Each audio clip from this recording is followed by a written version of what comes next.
С развитием информационных технологий нынешнее поколение больше увлекается западными трендами, компьютерными играми, все меньше интересуется историей своего края.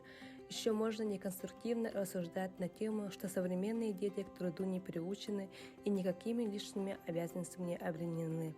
А трудовое воспитание – это основа умственного, нравственного и физического воспитания человека. Здравствуйте, меня зовут Никонова Сахария, я являюсь руководителем данного проекта. Наш проект сохраняет традицию, продолжая наследие, направлен на создание музейной экспозиции на тему трудовой истории Черепчинского района для воспитания подрастающего поколения на примере трудового подвига старшего поколения. Наши дети должны знать о трудовых подвигах своих предков и передавать эти истории следующим поколениям.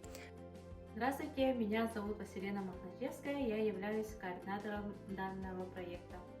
История создания первых коммун и история новой экономической политики мы уже рассказываем от становления советской власти.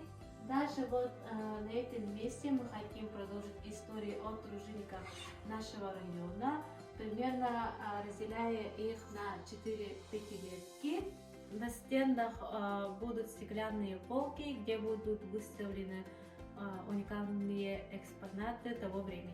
На этом месте будет история труда Черепчинского района в послевоенные годы. Здесь будет большой объемный стенд, где будем рассказывать о восстановлении послевоенные годы, истории создания совхозов и разделения их на крестьянские хозяйства. На этой стороне будут стенды, посвященные каждому совхозу. С этой стороны будет интерактивная панель, где будем помещать информации об трудовой истории в лицах. И с двух сторон будут стенды как книжки, на котором будет информация о организациях сельского хозяйства.